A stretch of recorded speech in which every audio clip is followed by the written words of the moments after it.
Nawo amanye amalungu omphakathi amasheleke kwi-mall entsha esanda kuvula ibizwa ngokuthi ke i-Prince Buthelezi Mall nabakhalaza ngokuthi ke le mall ke igama la kumele ube liguquke bakhalaza ngokuthi ke akubanga khona ke ubulungiswa ekuthenini ke le mall ibizwe ngegama layo ngokuthi ke i-Prince Buthelezi Mall nokuyilona ke elibhaliswe ngokusemthethweni. Uthanda nani Mlenze Vundla uvetse uhambisana ke neminye ke noma ke namanye amalungu omphakathi amasheleke noba nabaphinde baveza ukuthi ke noqashwa akhambanga ke nendlela njengoba beveza ukuthi ke kunabantu abaningi abavela kuyona ke indawo yaseMpangeni Richards Bay kanjalo nezinye ke indawo ezakhelele indawo abangazange balithole ke ithuba lokusebenza kuyona ke le mall. Abanye ke baveza ukuthi ke le mall iqasheke abantu ke abavela ke eindaweni ezikude. Ukhona ke uMr Vundla kulona ke uhlelo lethu ukukhuluma kabanzi ngakho ke lokho abakuveza njengoba ke bakamamashele kuyona ke le mall ngelanga ke lokuvula kwayo. Angikubingelele mbukeli igama lami nguSimangeli Sibongo ngwakachiro bukela uhlelo iKZN News Talk. Asike encourage ke mbukeli ke thatha ke ithuba lakho usebenzise ke inkundla zethu zokuxhumana ukudlulisa ke nje ukuphala kwakho noma ke umbuzo wakho kuyona ke uMr Vundla ekhona ke kuloke uhlelo lethu ke namhlanje ebusuku okuyona ke iKZN News Talk. Mr Vundla kwintokozo enkulu ukuthi mina kwiKZN News Talk asikubingelele sikwamukele. Ngiyathoba kakhulu nkosazana. Ngomhla kade kuvula imall entsha ebizwa ngokuthi ke iPrince Buthelezi Mall nibonakale nibaningi kakhulu ngaphandle but ningangenile ngaphakathi ukuthi nizo supporta okanye nizothenga kule mall but beninama grievances that you were giving out to abaphathi bemall. Asikhulume ngale ma grievances. Ngiyathoba kakhulu ukuthola leli thuba umsakazi.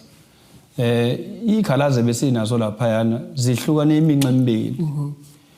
Esinye seyikhalaza besisequlwini isikhalazo sendlela yokuqasha abasebenzi kule ndawo emall entsha leya esibiza ukuthi ke iGreen Hills Mall ngokwegama esilaziyo.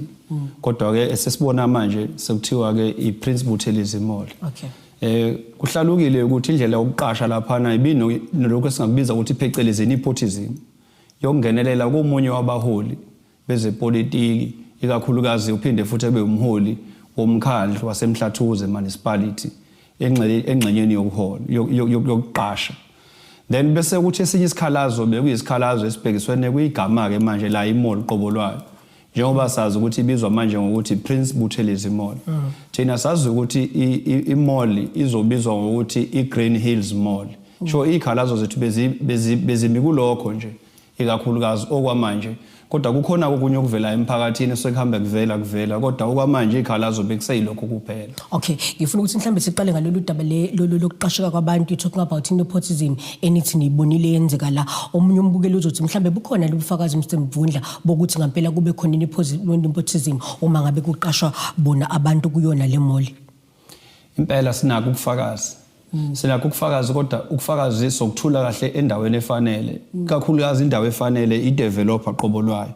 ngoba abantu abasebenzisa izitolo miningi abantu ukuyibona abadayisa kuleza izitolo njengenxanxathela yeinkampani ezahlukahlukene nezitolo phakathi lapha akuwona ama developer lawo ama tenant lawo kodwa ideveloper umuntu okhande imall qobolwayo. So ideveloper ke sikutholile lezi khalazo zethu futhi yaqinisekisa ukuthi kulabantu abanezitolo ngaphakathi ukuthi ngempela kwenzakalile lokho. So njengamanje sisohlelweni ke lokuthi kutholakala abantu ngendlela efanele. Mhlasimbe emsakazini bonile sike saba nohlelo lapho khona ngemva kwalesa sigameko sibena nohlelo lapho khona esasifaya khona ama CV ngemuva emotini wonke umuntu ephethe CV yakhe sigovuza kutonyulwa ngendlela etransparent nangendlela ecolisa wonke umphakathi abantu bonke baphuma begculisekile.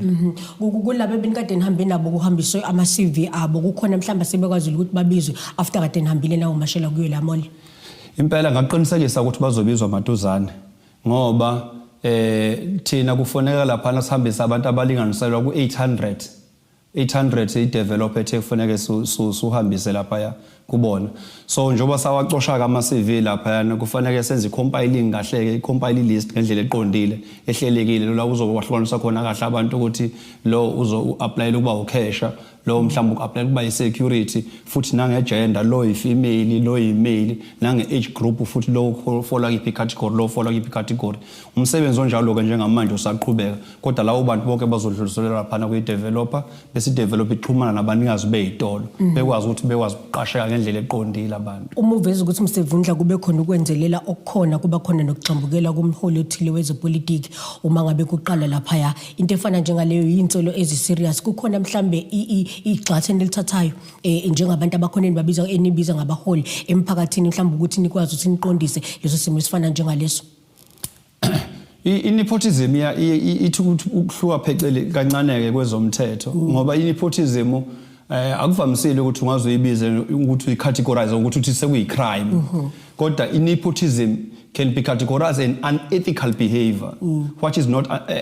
accepted in a work environment or any other sphere where you're finding yourself operating. So akuvamisile ukuthi nepotism ungazoyiconduct ngendlela efana nokuthi i-crime kodwa siyajabula kakhulu njengoba i-developer ikhombisa ukwamukela konke esibeke etafuleni lakho futhi nayo yakuchecka yathola ukuthi kuyiqiniso ngempela njengamanje sisebenzisana naye i-developer ukuthi sikwazi ukuthi silungise lesimo njengoba sebeze baqaqula nenamba yabantu ofanele banikezele bona okuhlelo ngicabanga ukuthi mhlambe ukuthi kushaya next week Friday lo bese liphelile.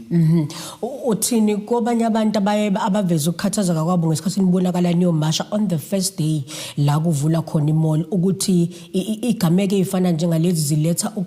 ukusabisa kakhulu kubona ama developer lokukhuluma ngabo abafika bezotshala imali njengoba beqalele mall bakwazi ukuthi badale namathuba omsebenzi ukuthi ukubonakala kwama mash ayo lolu hlolo belikade nilenzile kuletha ukusaba kubona abatshali beimali ukuthi mhlambe nabanye sibe ngabamanqika in future ukuthi mangabe mhlambe bebheka inyakatho esifunda South Natal ukuthi abeze kuyona because ama organizations such as yourselves will then arise and say no qashani ngalendlela and also kunalabo bantu abathi you are now dictating ukuthi akube wobani abaqashayo ukuthi nokuphala kwakho kule bantu abanalo mbono ofana nalo. Muhle kakhulu lo mbuzo emsakazi. Ama-developer ngicabanga ukuthi akukhona okokuqala bekhanda imall noma beba involve i-development yalolu hlobo. Fanele akuqonda ama-developer ukuthi in any other development or a project the risks are high at a conceptual phase of each and every project or development because mesikhuluma ngo-conceptual phase suke sikhuluma ngento engekho tangible ngento engenawo ngisho ama-drawings kodwa ngento sayivisualize ngomqondo wakho. So the risks are high at that particular stage. But as the time goes on, you embark on a planning side where you issuing the designs, the execution phase, the monitoring and controlling, and the closing of the execution and then closing of the project or the development. The risks are lower now because usuyibona into eyenzayo. So i-developer nayo la ayikho msulo. Kwakumele iqonde ukuthi njengoba igama le-development lihlonzwa at a conceptual phase. That is the very same phase futhi la khona identify khona ama stakeholders because the stakeholders whom you're going to need in a project or a development are identified at the conceptual phase and that is where the name of a development as well get to be mentioned so that it get discussed bese kugcina sekuvunyelwana ngalo. Wangamele i-developer ukuthi at the tail end of the project or of a development besivumela a sole stakeholder, one unilateral stakeholder come and influence him. Their commotion is a self-inflicted commotion caused by the developer himself or herself by allowing a particular stakeholder to come and influence him in a very bad way to use the name that was not endorsed by the stakeholders from a conceptual phase. Must be good thing is market ngiyafuna ukuthi msevundla sibheke ukuthi because you are talking about ama stages ukuthi beni parts beni aware ukuthi kulesi stage sekufike kuphi kulesi stage sekufike kuphi. Kungani nithulile sonke lesikhathi nilinde ukuthi kuze kube ukuthi imall iyavulwa kuyimani sukuma as amalungu omphakathi and saying we are not happy with the name of the mall and we are also not happy with the process yokuqashwa kwabantu but hold that answer sithengise mangabe sibuye sokunika ukuthi ubale ukuthi nabe kulompendulo asithengise ke ngule Kaizer News mangabe sibuye singena kusoke isigaba sesibulisela nje uhlelo lakho iKaizer News Talk uyibukela.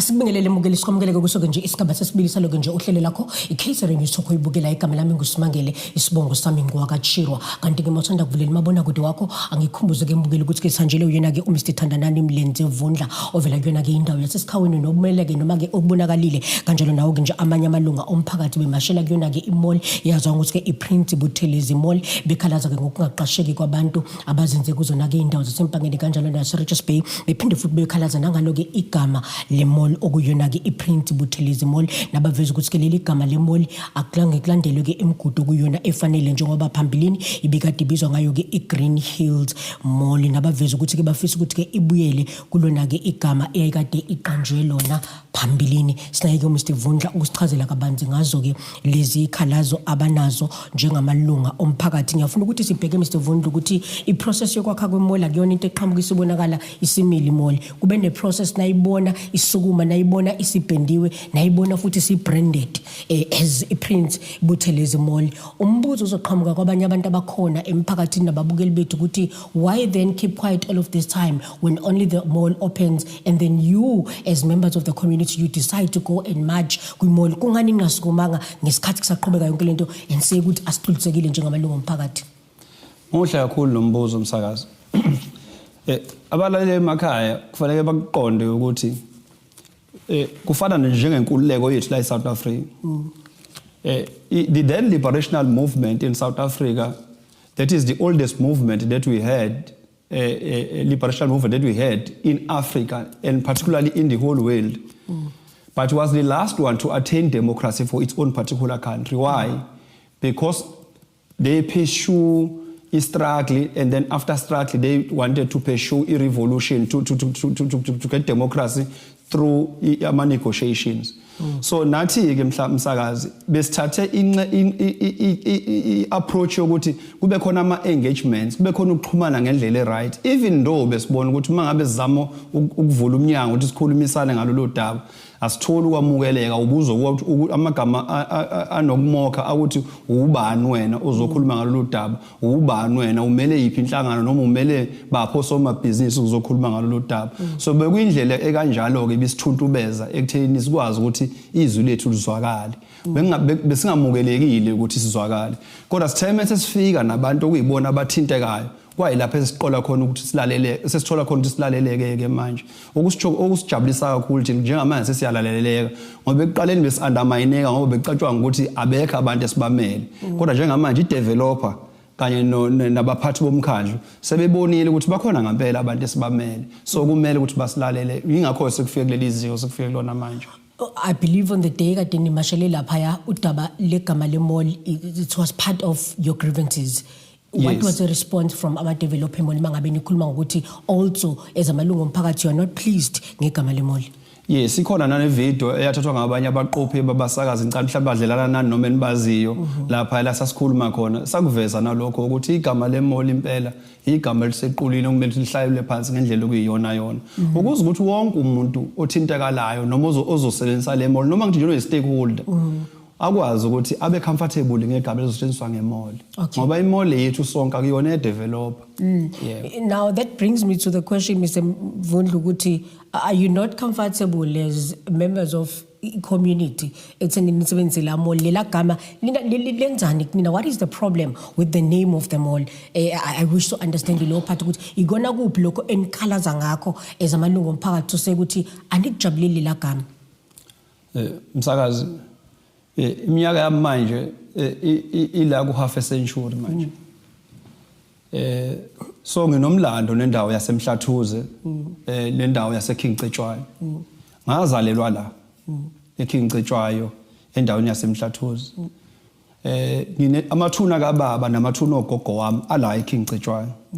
So omunye umuntu oyithuka esengumholi womphakathi la endaweni yaseMhlathuze noma endaweni yaseKing Cetshwayo kodwa ongazalelwanga la angeke abe nawo le background enginayo mina ngaleli gama abafisa ukulisebenzisa lapho. Ngiyabezwa nje abahola abanye noma isabahola abanye bethi sesidlala ipolitiki. Akukhona ukudlala ipolitiki msakazi njengoba uthi wena yini lesiyazelayo ngaleli gama. Ingoba sine background njenganami nje mina ngihlala esikhawini mina. Kodwa lento ayikho about me, ayikho about abantu basesikhawini in particular, but it's about abantu baseMhlathuze in the main. Hayi ukuthi about an individual or a particular family. Thina nje lapha esikhawini sinane hostel ebizwa ngokuthi sesinqobile. Mhlambe nje msakazi ngelila ngokuthi athi ithu kuyibuza kulela hostel akwazi kwathiwa isinqobile ngani. Impi yayisibaqedile abantu eindaweni engaphandle zasezabelweni. Abantu babalekela kuphi? Babalekela esikhawini. bathi mebefika esikhawini leyo mpi safika sayinqoba thina esikhawini sayinqoba kulela hostel sayisaliqamba ihostel ukuthi sesinqobileke la lafika kanjalo lela gama so leyo mpi leyo eyisiqeda kwezinye indawo zasezabelweni nami lapha engidabuka khona mina ngidabuka endaweni yasemanzimeleni lapha esasidabuka khona inakho kunento yokuyenza nayo yonke lento esikhuluma ngayo nje kuba silapha umsakazi ekuthenteni naleli igama leli so isivizela ilonda into yokusebenza kwaleli igama esingafisi ukuthi iphinde sibuyele kuzona ngoba sibadala mesibangaka sinezingane njengoba ngisho ngithi namathuno baba sinamathuno ogogo umholo osuka kwenye indawo emsakazi onganawo amathuna kubo la akanayo ibackground la ngoba yena mhlambe wafika ngokufunda la wayithuka esenomuzi la mhlambe besigcina sewumholi ke kule ndawo kodwa iqiniso lithi akanazi insela zale ndawo esikuyona so nithini nina nithi leli gama akubuyele kwi-Green Hill Mall noma mhlambe likhona igama that you prefer ezamalungu omphakathi ukuthi mhlambe le mall kube kuthiwa iqanjwe ngaleli gama bekuyokuba ngcono asikwazi ukuba opportunistic imsakazi ngabe siba opportunistic lapho nathi sinaba abantu esibathandayo sinabantu esikholwa kubona ezimusweni zabo futhi esizibona ukuthi ziyasiphilisa la eKing Cetshwayo ngoba le mall iseKing Cetshwayo futhi kuphi isemhlathuze sinabantu esibathandayo nesibona ukuthi imiso zabo ziyasiphilisa kodwa ngeke sikwazi uyiqamba ngabo sifuna uyiqamba noma ngisayibuyele kuleli igama okwakuvunywa lole ngawo kuma stakeholders meeting okwaba iGreen Hills Malls uma ungabheka kahle umsakazi njengoba ngithi sinawo abantu abavelele thina la eKing Cetshwayo nasemhlathuze ikakhulukazi eKing Cetshwayo ukube kuthiwa kuyangathi mhlasibe nale RIDZ ekhona la shuthi phela ngabe siqambe ngalabantu esibathandayo ngoba lobu buholo obukhona manje eKing la emhlathuze ngesikhathi iqali RIDZ babungekho asengiseke mkwele kuserenews talk mangabe sibuye sesobe sesinayi komhlaziyi wezepolitiki ozobe sesichazela kabanzi ke ngovo lwakhe ngaso ke isikhala sesivela kona ke amalunga omphakathi ngayo ke imolo kuyona ke iPrince Buthelezi Mall.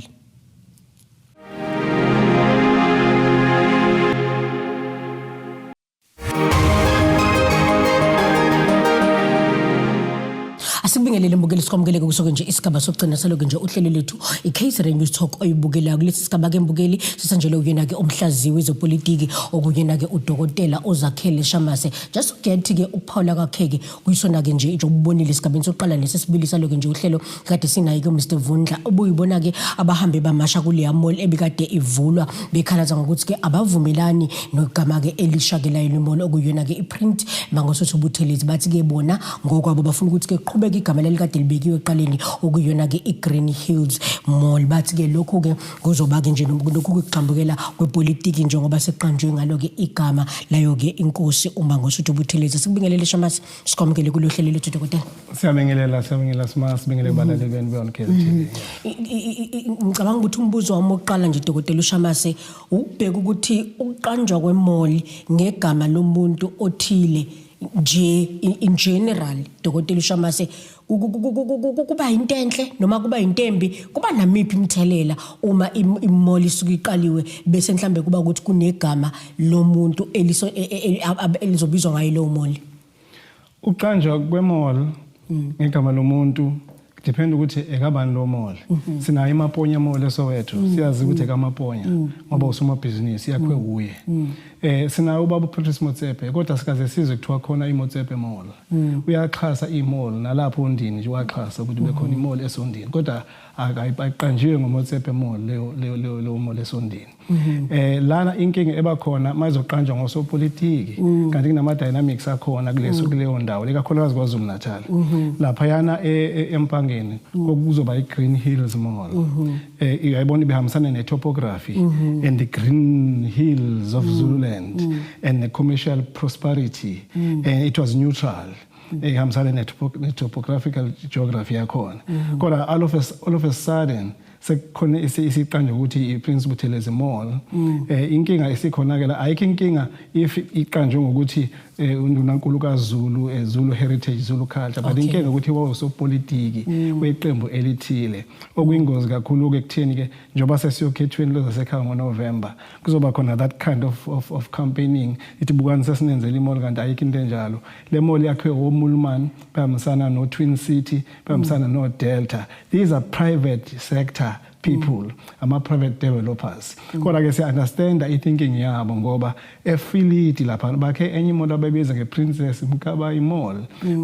esingazi ukuthi kwakwenzeka kanjani ukuthi kuze kufike kuthiwa i-Princess Mkabayi Mall kodwa yaqanjwa even nomntwana ophinda angene esekhona lena iqanjwa umntwana ophinda angene engasekho kuyi-Prince Buthelezi Mall.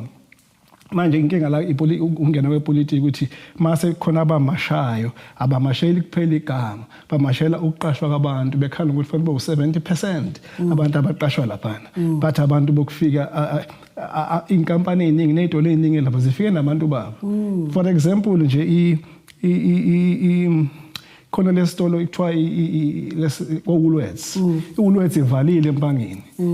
noma ngaya khona kubhaliwe eminyango ukuthi sesimuvele ePrince Buthelezi Mall bamuva nabantu babo nestaff sabo so ayisekho ithuba lomuntu ofesile lapha onofuna uzoqashwa kwimall ukuthi aqashwe ngoba izitolo zifika nabantu babo besokwezinye indawo so inkinga enkulu kileyo kanti futhi ke sekuxabana manje ne-economic development yendawo kufanele bekhona abantu abawu70% bendawo kufanele baqashwa kuleya mall kodwa manje kufika izitolo ezivala kweindawo zifika nabantu bazo. That's the biggest problem ekhona njengamanje.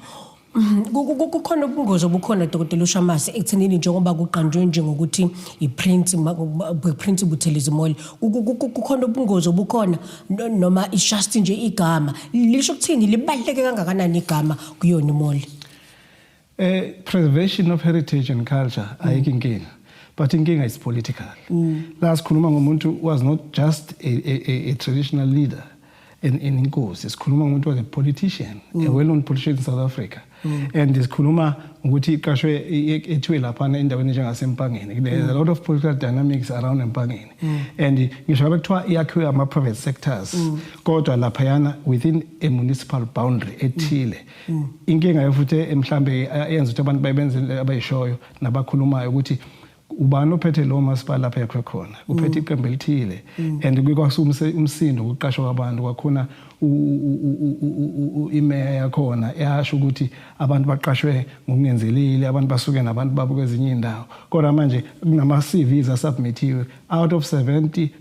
of those accountation yethu ufakiwe lapho kusho manje ilakho yona behamba phambili umbhekisho so inkinga lapho is political is not any other way is political si understand ukuthi imali yakho ngahulumeni kodwa yakwendaweni ephethe uhulumeni ngomasipala othile so ke fanele umasipala ubhekele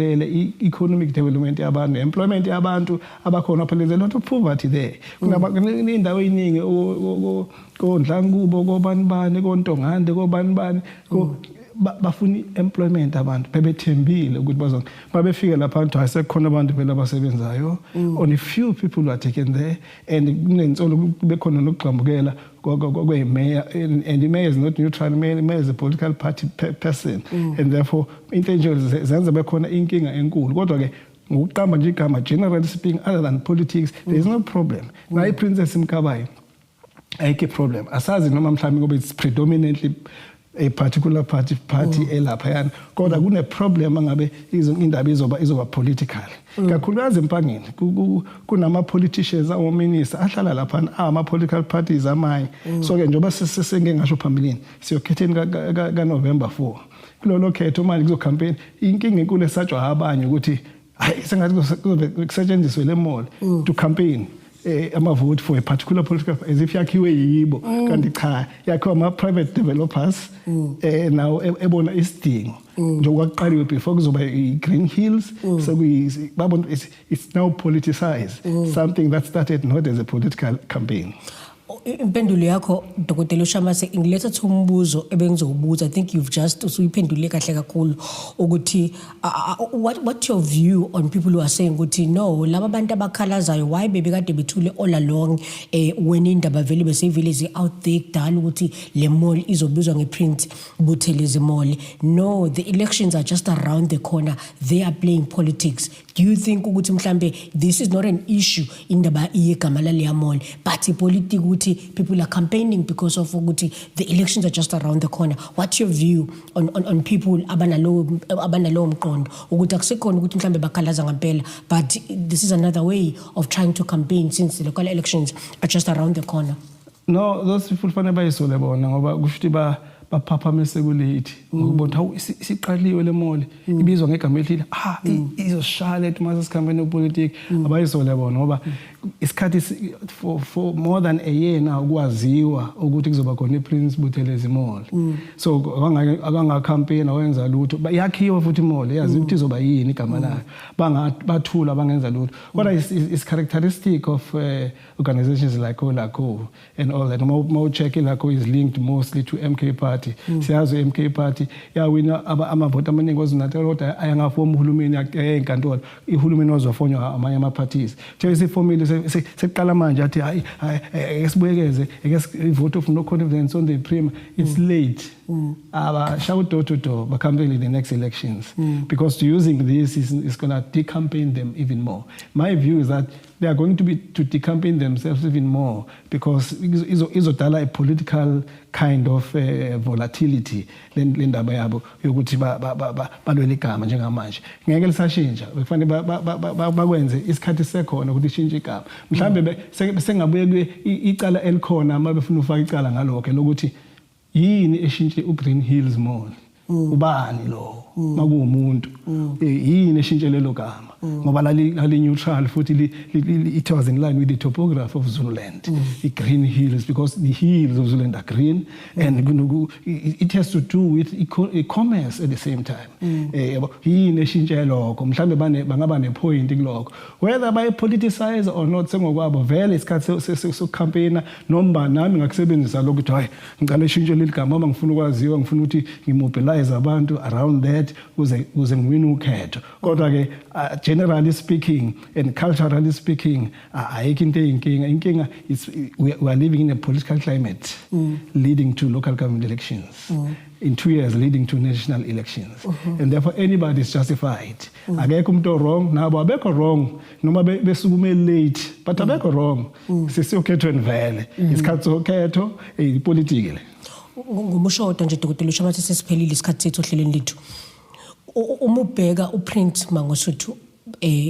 Buthelezi inkosi Mangosuthu Buthelezi uqanjwa kwale mall olubuka ilocation yayo being base here inyakatho nesifundazwe saKwaZulu-Natal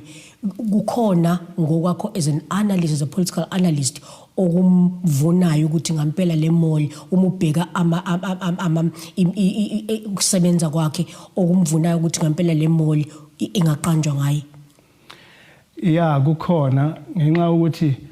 even politically long time ago kwakunale belief yokuthi iqembu lakhe leze politiki li beyond uThukela River Zululand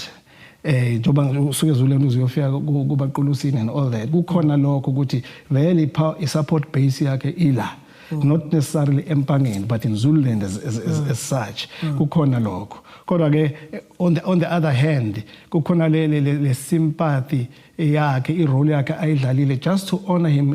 in terms of heritage in terms of culture ukuthi he played a major role as a traditional leader and as inkosi yakwaButhelezi and futhi he was a politician ohlonishwe iningizimu Afrika yonke njengoba ubona mase esekhothama esebeka umuntu kwasuka bonke ama political parties umongameli bafike bazokhuluma ngisho abaphikisana naye so kukumhlonipha more than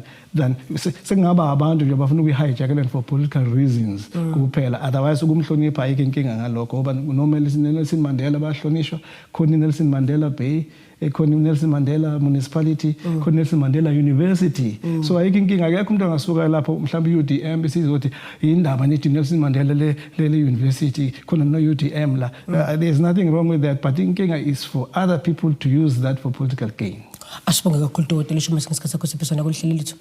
Sinyelele kona ngamaphethelo aluhlelo bethu thulela lona kuloko suku namhlanje usimangela kwaChiro ngihamba nalo lonke ke ithimba leKaizer News Talk siphinde futhi kuhlangana ngokusasa.